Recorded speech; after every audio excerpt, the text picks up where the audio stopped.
எந்த இரு மிகச்சிறிய முழு வர்க்க எண்களை பெருக்கினால் ஒரு முழு கன எண் கிடைக்கும் என காண்க. Okay sir. ரெண்டு ஸ்கொயர் நம்பரை பெருக்கினா ஒரு கியூப் நம்பர் கிடைக்குது. அதான் குடுக்குறாங்க.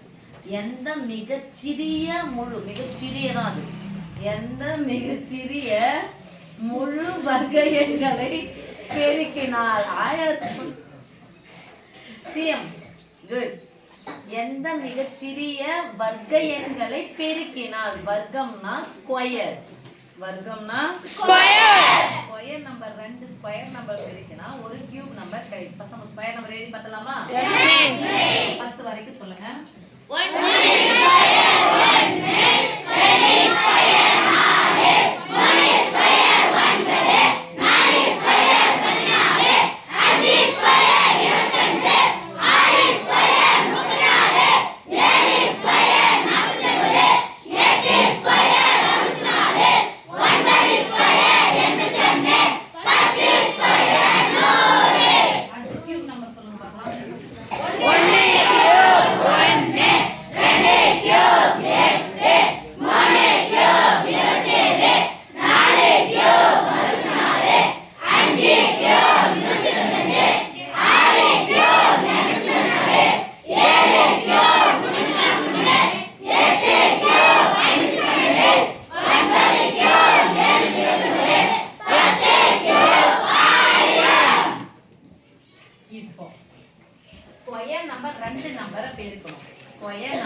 அதுக்கான நம்பரா வரும்.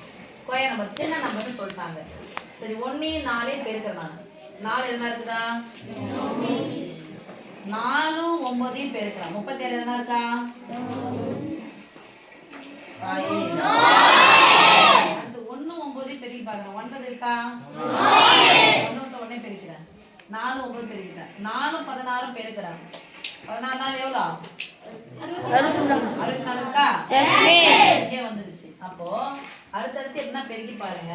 பெருக்கி பார்க்கும்போது இதுல இருக்க எதனா ஒரு நம்பர் ரைட் சைடு நம்பர் வந்தா அதான் மிகச்சிறிய முழு எண்ணுடைய வர்க்க எண்களை பெருக்கும். அப்ப எந்த எண்ணுடைய வர்க்க எண்களை பெருக்கிறோம்? 2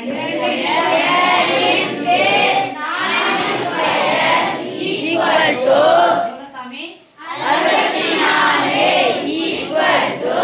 2 மிகச்சிறிய எந்த 2ன்னு கேட்டாங்க. நான் 2 நம்பர் கண்டுபிடிச்சிட்டேன்.